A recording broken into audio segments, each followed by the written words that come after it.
You're a glorious group here and elsewhere, a chosen generation.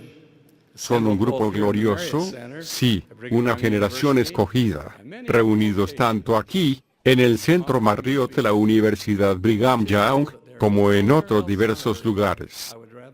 Es un honor para mí el estar con ustedes, y deseo que sepan que no hay otro lugar en esta tierra en el que desee estar, en esta ocasión.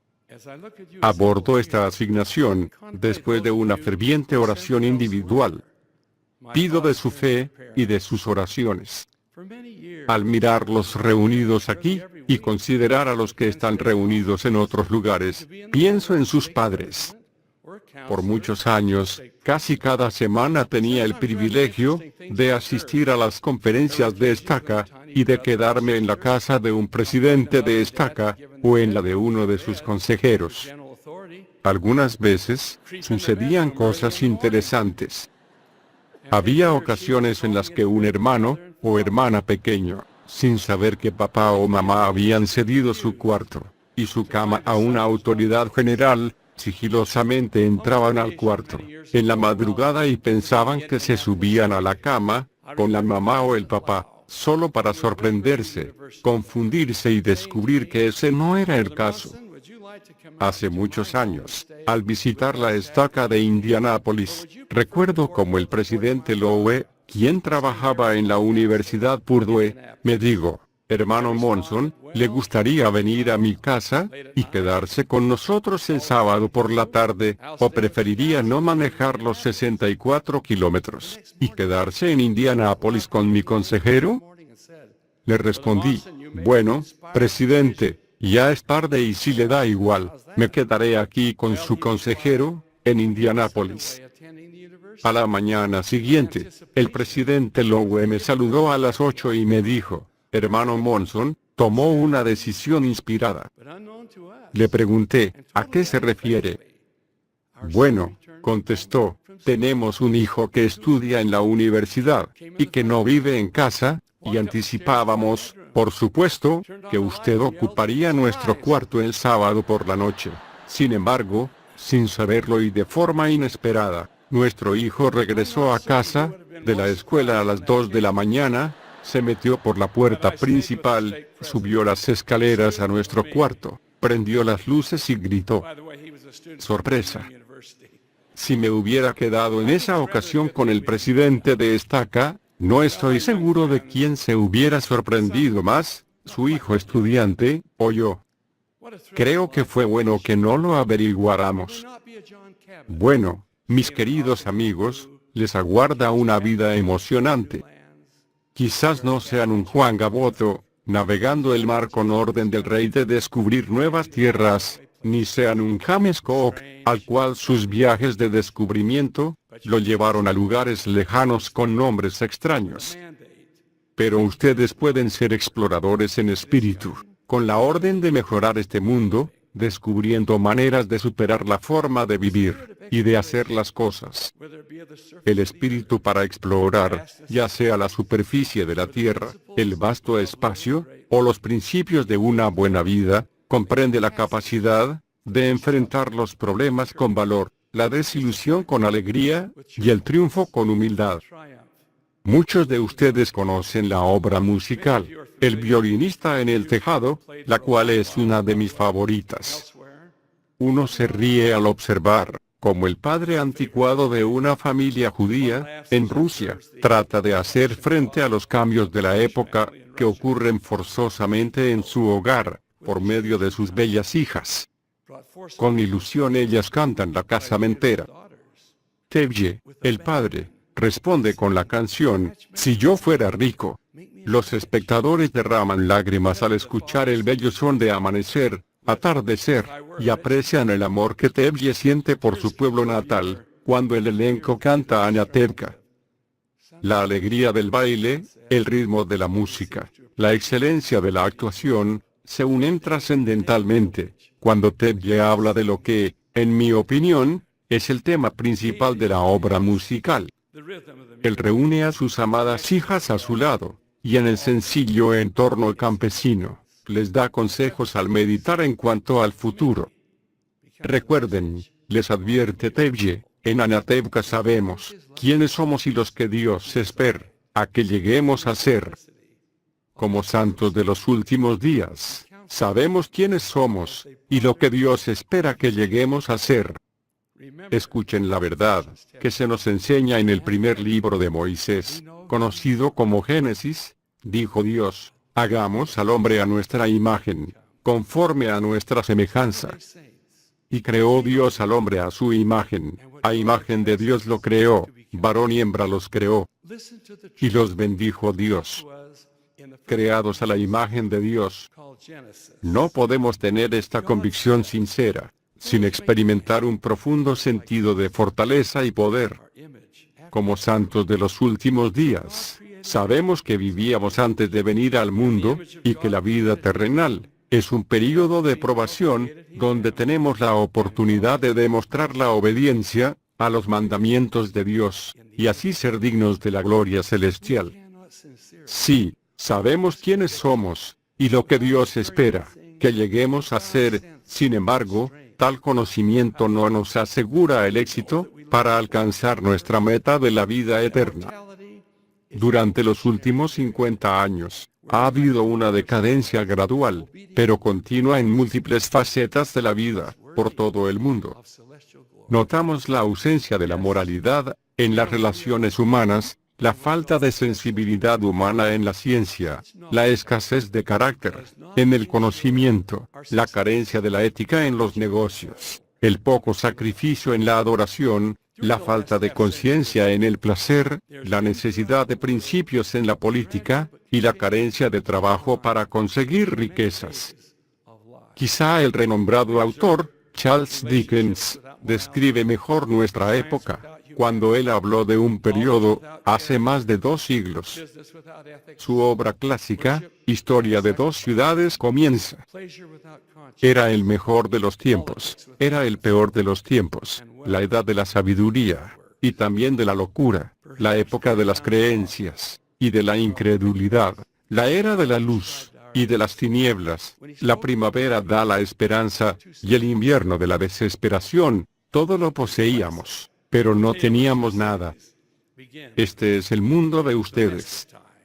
El futuro está en sus manos. El resultado depende de ustedes.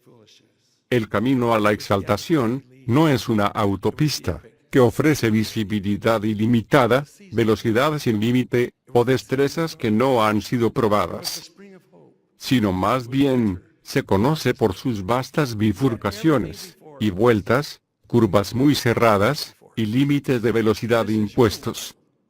Sus aptitudes como conductores se pondrán a prueba. ¿Están listos? Están conduciendo. No han pasado por aquí antes. Afortunadamente, el constructor maestro de autopistas, sí, nuestro Padre Celestial, nos ha provisto de un mapa de carreteras, para mostrarnos el camino que se debe seguir. Él ha puesto señales en el camino, para guiarles a su destino. Quizás reconozcan algunas de ellas. Honra a tu padre y a tu madre. Escudriñad las Escrituras, porque ellas son las que dan testimonio de mí. Buscad primeramente el reino de Dios y su justicia. Sed limpios.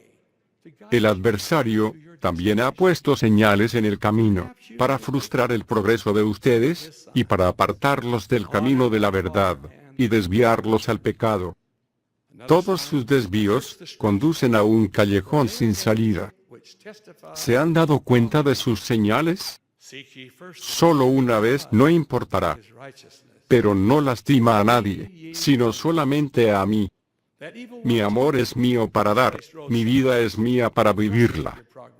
Los tiempos han cambiado. Ahora, vemos el enfoque en la responsabilidad de elegir esa elección, inevitable al cruce de la vida. Aquel que desea desviarlos, aguarda con paciencia una noche oscura, un titubeo de voluntad, una conciencia confundida, una mente desorientada. ¿Están preparados para tomar decisiones en el cruce de la vida? No puedo poner suficiente énfasis en que las decisiones determinan el destino. No se puede tomar decisiones eternas sin que haya consecuencias eternas. Permítanme compartir una fórmula sencilla con la que ustedes pueden medir las decisiones que enfrentan. La fórmula es fácil de recordar, pero algunas veces es difícil de llevar a cabo. Si haces lo correcto, no te equivocarás. Te equivocarás si haces lo incorrecto. Tu conciencia individual siempre te advierte como amigo, antes de castigarte como juez. En mayo de 1831, en Kirtland, Ohio, el Señor reveló por medio del profeta José Smith el siguiente consejo: y lo que no edifica no es de Dios, y es tinieblas. Lo que es de Dios es luz. Algunas personas insensatas dan la espalda a la sabiduría de Dios y siguen la atractiva moda inconstante, la atracción a la popularidad falsa y a la emoción del momento. Esa vía de conducta es semejante a la experiencia catastrófica de Esaú, quien vendió su primogenitura por un plato de lentejas. Como ilustración, permítanme compartir con ustedes los resultados de una encuesta dirigida por una organización de buena reputación, que fueron publicados por una revista de nivel nacional. El título de la encuesta era: ¿lo harías por $10 millones? Permítanme preguntarles las mismas preguntas que se hicieron en la encuesta. Por $10 millones en efectivo, ¿dejarías a tu familia para siempre? ¿Te casarías con alguien a quien no amas? ¿Dejarías a tus amigos para siempre? ¿Pasarías un año en prisión para encubrir a otra persona? ¿Te desnudarías en público?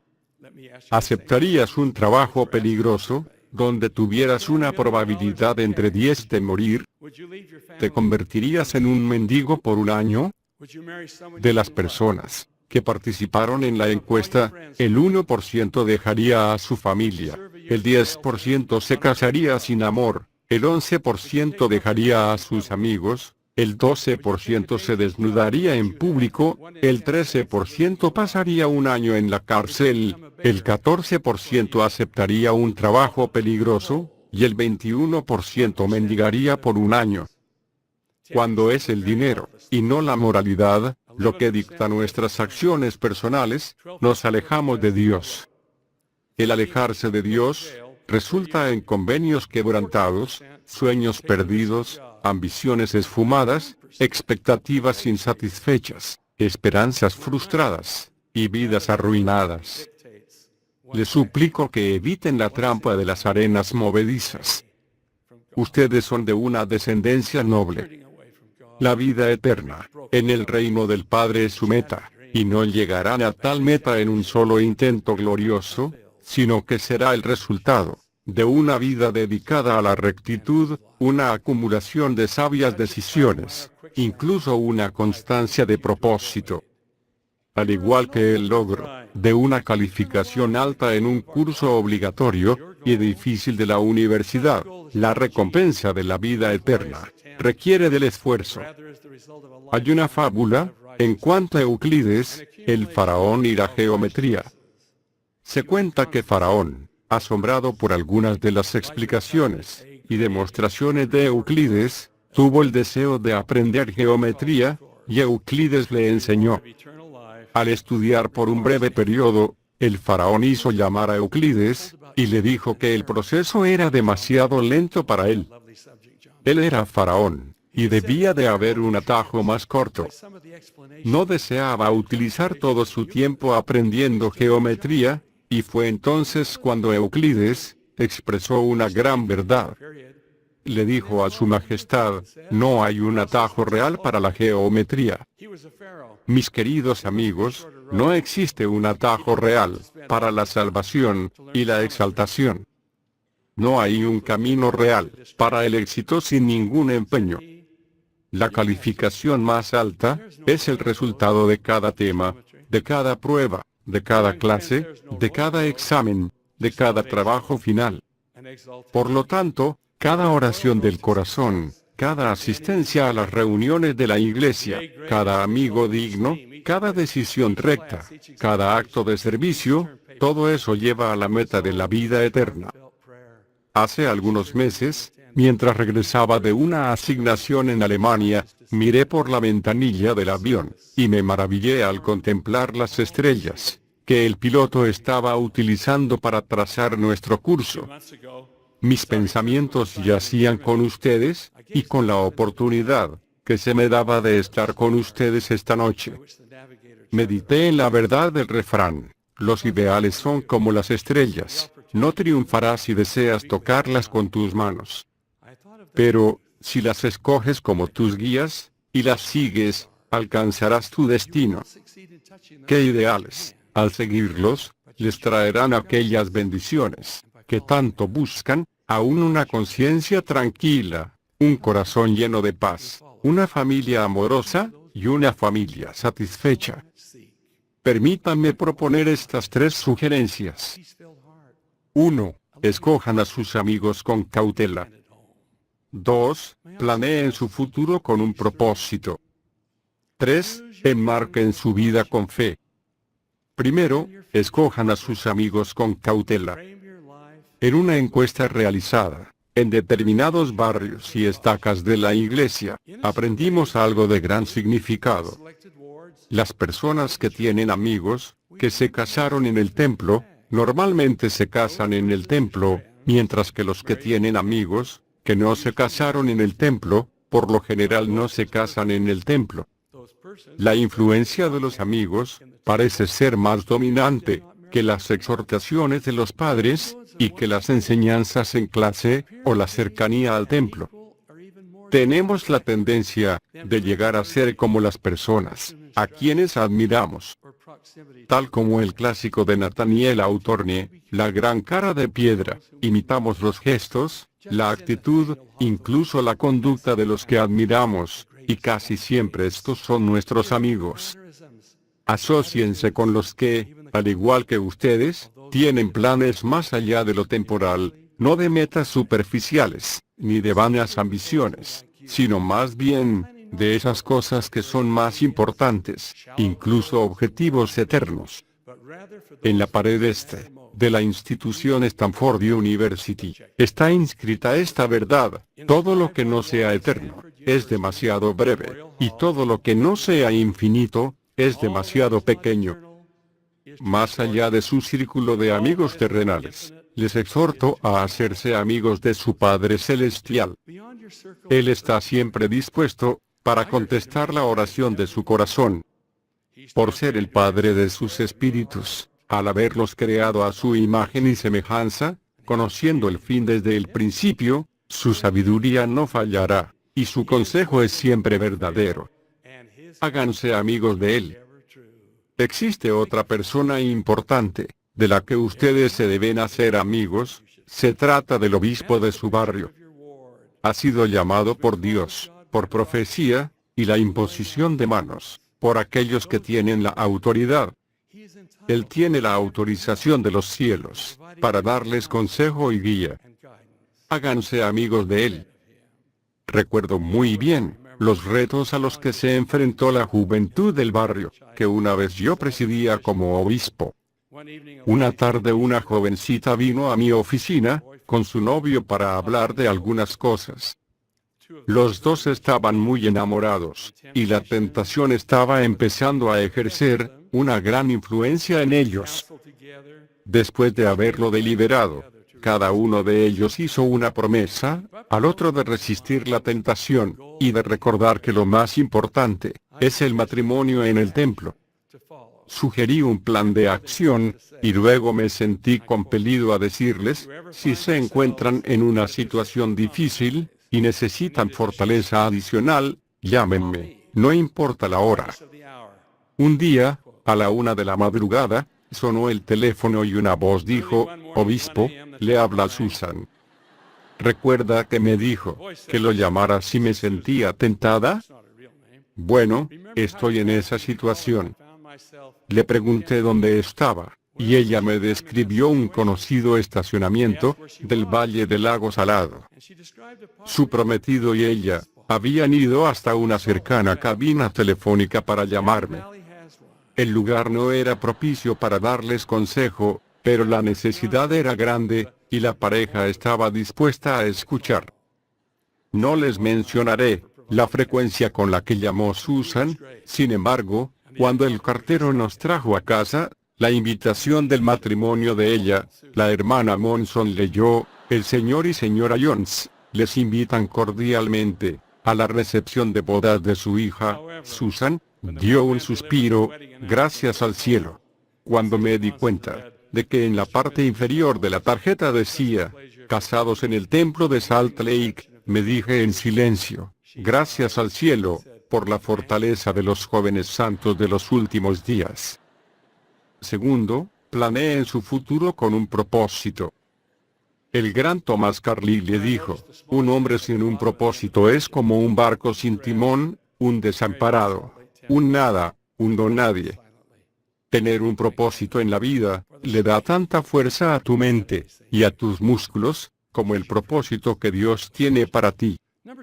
Hace algunos años, presté servicio, en calidad de presidente de misión. Estuve a cargo de 450 maravillosos y dedicados misioneros. Cuando regresé a casa, 3 años más tarde, mi esposa y yo, nos quedamos un tanto sorprendidos, mientras contábamos el número de nuestros misioneros. Así, nos dimos cuenta de que había algunas hermanas misioneras que aún no habían encontrado un compañero eterno. Determinamos que haríamos lo que pudiésemos para ayudar. Le dije a la hermana Monson, francés, planeemos con un propósito e invitemos a 3 o 4 de nuestras maravillosas ex misioneras a nuestro hogar. Tendremos una actividad en la que nos digan a quién de todos los ex misioneros solteros les gustaría que invitásemos a una pequeña charla fogonera en casa. Luego, mostraremos fotos de la misión y los acomodaremos de tal manera que puedan llegar a conocerse entre ellos. Así ocurrió y las 4 que invitamos respondieron al desafío, muy entusiasmadas. Preparamos fotografías tamaño 13 por 18, de todos los misioneros en cajas de zapatos. Teníamos 4 de esas cajas, con 125 fotos de misioneros en cada una. Cuando las chicas se sentaron en el comedor, les dije, aquí tienen un regalo.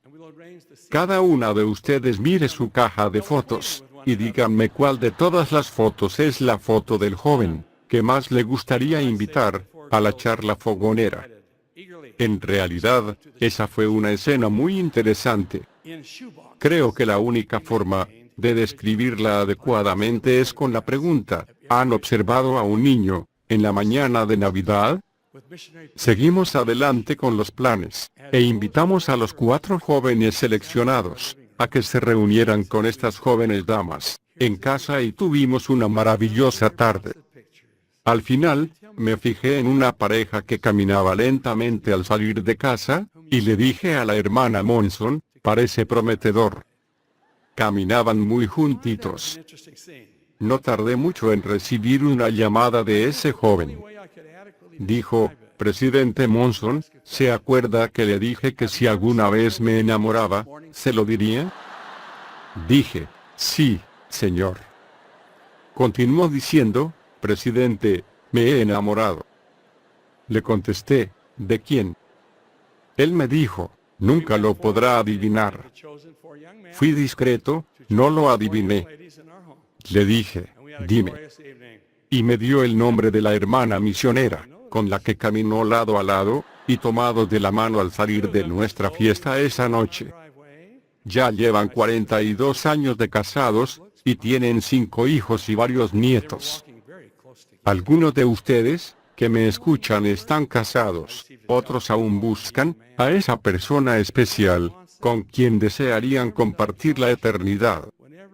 A los que pertenecen a esta última categoría, en su búsqueda del hombre, o la mujer de sus sueños, podrían dar oído al consejo, dado por el rey Arturo en el musical Camelot. Al enfrentarse a cierto dilema, que le causaba gran desazón, el rey Arturo podría haber estado hablándonos a todos nosotros, cuando dijo, No debemos dejar que nuestras pasiones destruyan nuestros sueños. Mi deseo es que sigan ese consejo esencial. Les exhorto que se aferren a sus normas. Les suplico que no fallen. De joven, tuve una gran maestra de la escuela dominical, que ya ha fallecido. Se llamaba Lucy Hertz. Lucy era maravillosa y sumamente encantadora. Se merecía un compañero digno, pero no había encontrado a nadie en su vida. Los años pasaron rápidamente, y Lucy se estaba resignando al hecho de que no se casaría nunca. De pronto, cuando ya había pasado los 40, conoció a Dick. Fue amor a primera vista. Solo existía un problema: Dick no era miembro de la iglesia. Se dejó llevar Lucy por la falacia de la edad y se casó por desesperación, con la efímera esperanza de que algún día se bautizaría. Lucy no era así, era más lista. Le dijo simplemente: Dick, pienso que eres maravilloso, pero nunca seríamos felices si saliéramos juntos. ¿Por qué no?, replicó él. Porque no eres mormón. ¿Cómo me hago mormón? Quiero salir contigo. Entonces, estudió el Evangelio, Lucy contestó sus preguntas, y él recibió un testimonio, y se bautizó. Después le dijo: Lucy, ahora que soy miembro, finalmente nos podemos casar. Lucy le contestó: Ah, Dick, te quiero mucho. Ahora que eres miembro de la iglesia, no estarías contento si no fuera con un sellamiento en el templo. ¿Cuánto tardará eso, Lucy? Como 1 año, si cumplimos con los otros requisitos. Unos años después Lucy y Dick entraron en la casa del Señor. Lucy vivió la verdad del verso. Atrévete a ser mormón. Atrévete a defender lo justo. Atrévete a ser de firme propósito. Y atrévete a darlo a conocer. Planeen su futuro con un propósito. Tercero, enmarquen su vida con fe. En medio de la confusión de la era, de los conflictos de conciencia, y de la agitación del día a día, la fe duradera llega a ser un ancla para nuestra vida. Los niños pequeños pueden darnos ejemplos interesantes de fe. Hace algún tiempo, hice de una de nuestras revistas nacionales una breve recopilación de cartas de los niños a Dios.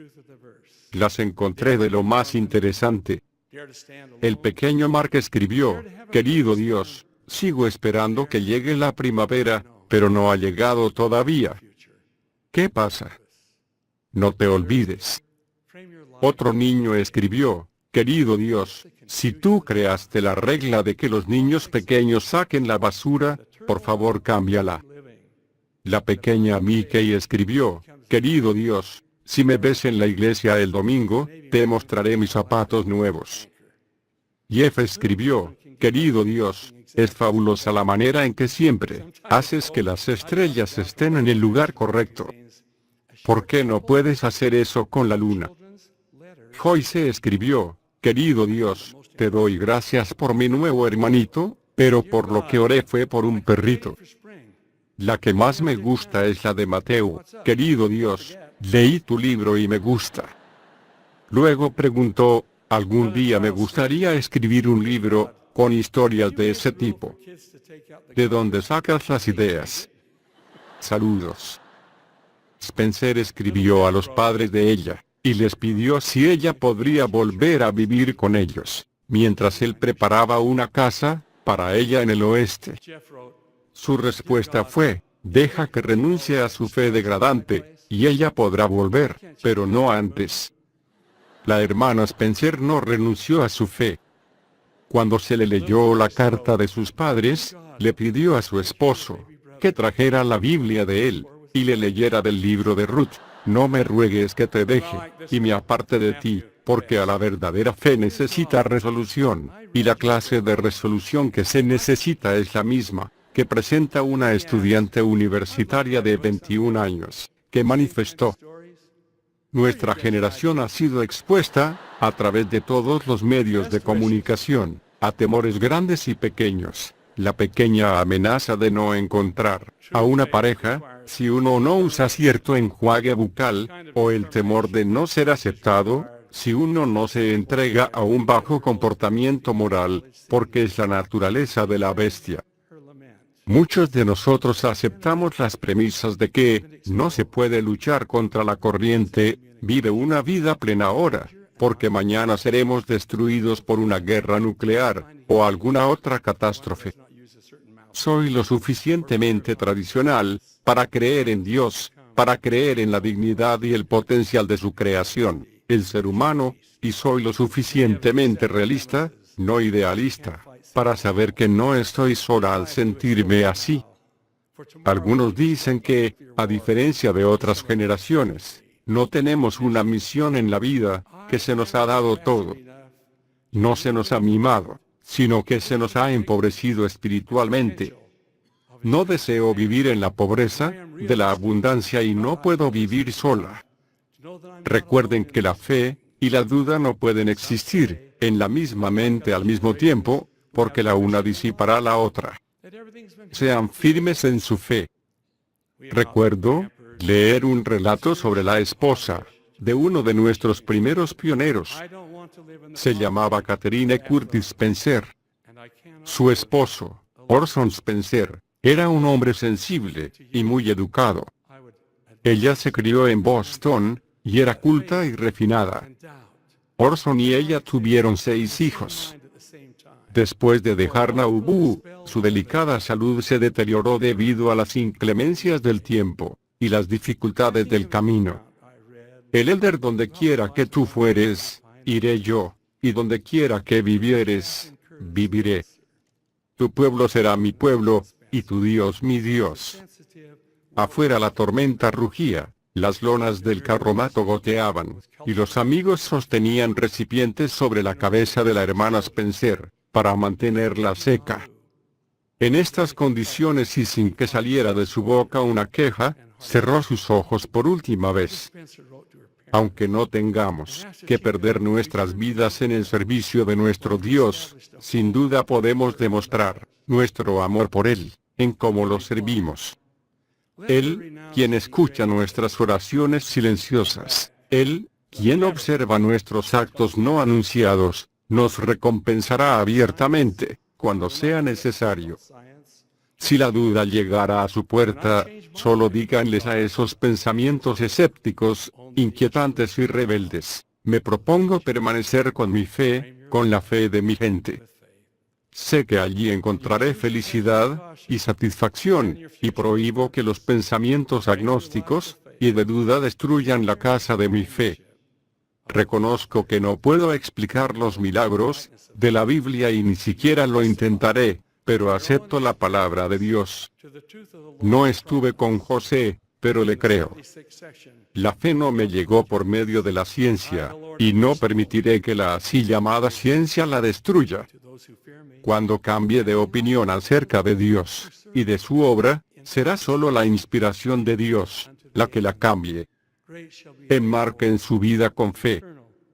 Al escoger a sus amigos con cautela, al planificar su futuro con propósito, y al enmarcar su vida con fe, serán merecedores de la compañía del Espíritu Santo. Tendrán un fulgor perfecto de esperanza y testificarán de la veracidad de las promesas del Señor, con sus propias experiencias. Yo, el Señor, soy misericordioso y benigno para con los que me temen, y me deleito en honrar a los que me sirven en rectitud y en verdad hasta el fin. Grande será su galardón, y eterna será su gloria. De estas verdades perfectas, comparto mi solemne testimonio, e invoco las bendiciones de nuestro Padre Celestial sobre cada uno de ustedes, en el nombre de Jesucristo. Amén. In the name of Jesus Christ, amen.